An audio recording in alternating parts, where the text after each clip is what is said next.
Ezekias uitwoners van Mamre sê, raak silman. Sodat God sy werk kan doen.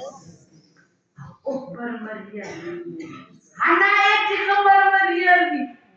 Hanna het gebid. En Hanna het geglo. Amen. Daar gaan 'n oplossing Yes. kom. En toe sê dit die minste verwag. Toe gee God hy oplossing. Yes. Broers en susters. Gemeente Mamre. Wat jou omstandighede ook al is vanmôre. Gaan na jou binnekamer. Gaan raak stil voor die Here. Sodat hy sy werk kan doen. Die Here wil nie van ons graag maak.